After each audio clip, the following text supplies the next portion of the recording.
Баршаңызға сәлем. Бүгін спортивканың жоғар жағын сіздерге пішуін көрсетемін. Оның меркісі мынау.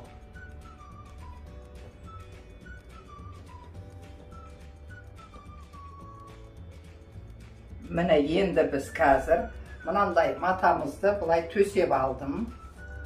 Және мынаны бұлай қарай төсеп аламын. Біз бір дестен алды арқасын спортивканы пішіп шығамыз.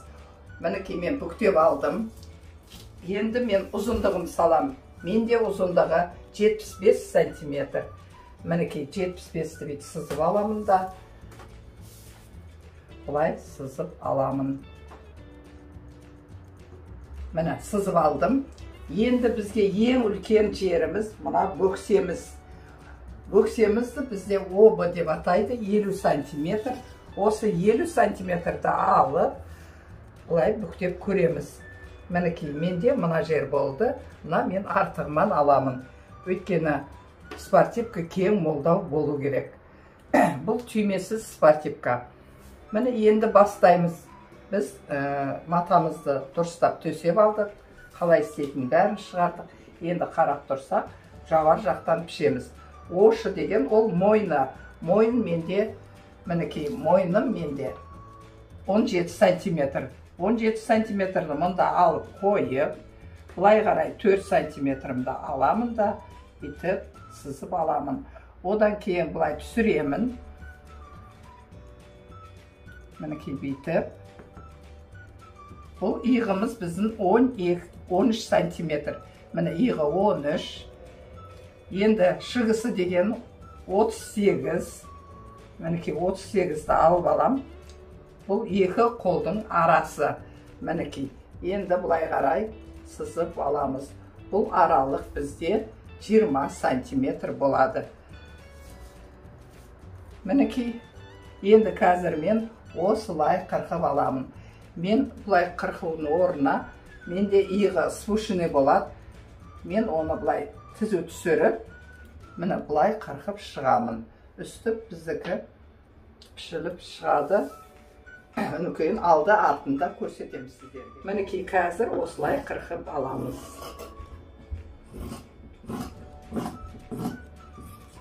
Міне менікі спушенный рукава.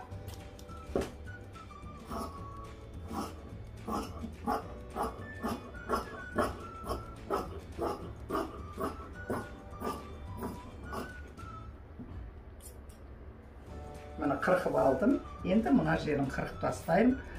Бұл өткені менде алды артын бірге алып пішіп отырмын. Міне қырқып алдым. Қазір енді мен ішкі жағы ол арт жағы болады. Мінекей ішкі жағы бұл біздің арқа жағымыз деп қоямыз. Мына алды. Қазір біз алдыңғы жағын ойып аламыз. Алды өткені түсіңкі болып тұрады.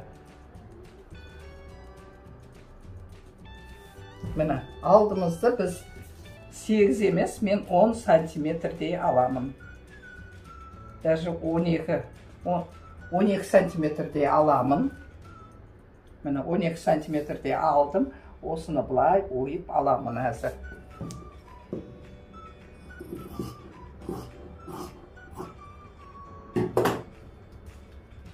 Міне бұл алды болды бізде. Ана арқасы.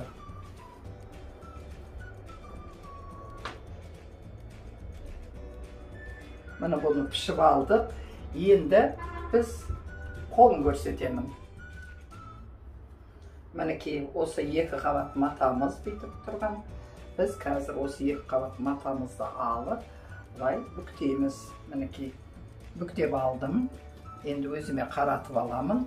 Бұл жерде бізде ширина рукава 17 дейді. Бүйтіп қойып көріп аламын. Мінекей 17 мынау тұр. 2 сантиметр қосылады. Бұлай запасыман алып отырмын. Енді біз бұл жеңді кеудесінің көмегімен аламыз. Өйткені бұл спушенный рукава. Мұны бұлай қойып қойған кезде обязательно осы линия бұлай тіп-түзу тұру керек. Мұны бұлай. Сол үшін мінекей бұлай қойып аламыз. Мұны түзу болды. Енді менің қолымның ұзындығы 54 сантиметр. Мұна 13-тен бастап бұл жерден 54 сантиметрді алып аламын. Міне мынау тұр. Бұны бұлай сызып алам. Мынау жеңінің ұшына бұл манжет салынады. Мендегі 14-15 сантиметр. Міне 15 мына запасыман болады. Енді мен мына жерді бұлай сызып аламын. Міне осымен сызып аламыз да, мерден 1 сантиметр тігіске қалдырамын. Мінекей қазір осыны пішіп шығамын.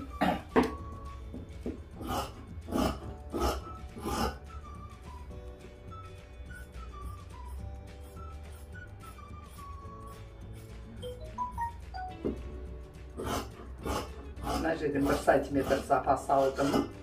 Мына жерді белгілеп қоямыз. Бұл сентрі мына жердегі иығына толық тігілу керек.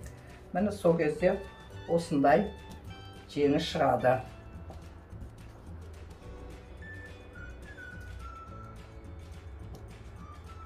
Енді біз капюшонын пішеміз. Капюшонын пішу үшін міне бұлай қарай 30 сантиметр аламын. Мінекей 30-ды белгілеп алам.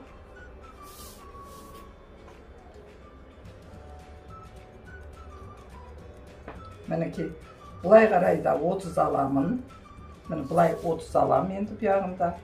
Мінекей бұны да белгілеп квадрат сызып аламыз. Міне квадрат сызып алдық.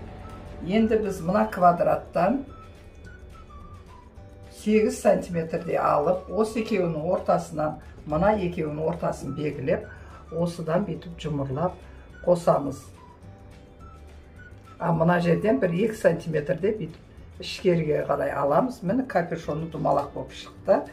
Енді мына алдыңғы жағынан 10 сантиметрде алып аламыз да, бұны бұлай қосамыз. Мына жақта бізде мойны 17 болған, осы 17-ні саламыз. Осы жерге шейін осыны бітіп думалатып саламыз. Міне капюшонымыз осы. Міне қайта айтайын, 30, бұлай 30 алдым. Мына жерден 8 сантиметр алдым. Екеуінің ортасынан, мына екеуінің ортасынан бітіп қоса салдым. Мына ара қашықтығы 10 сантиметр. Мына мойнымызды бөліп салғанымыз.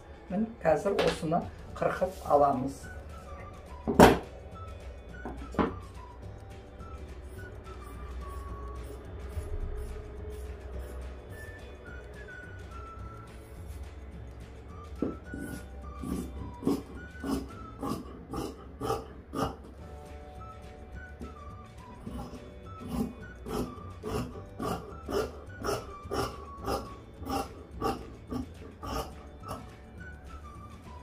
Мені қырқып алдық, капюшон осылай шығады.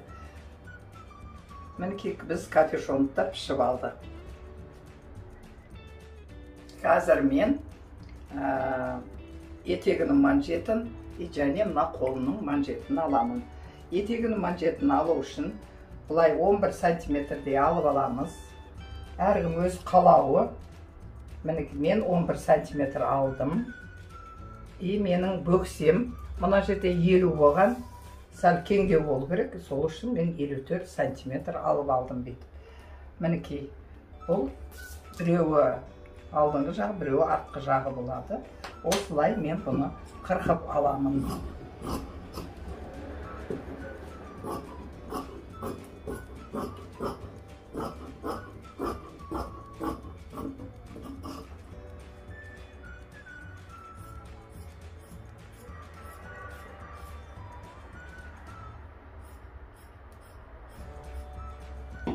Қырқып алдым.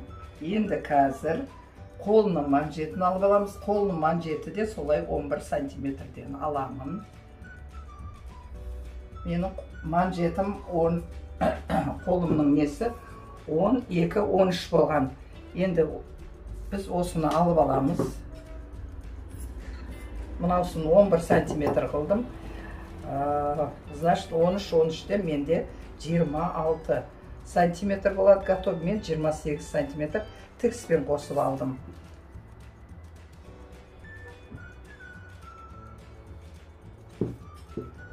Мінекей, оны да бұлай кесіп аламыз.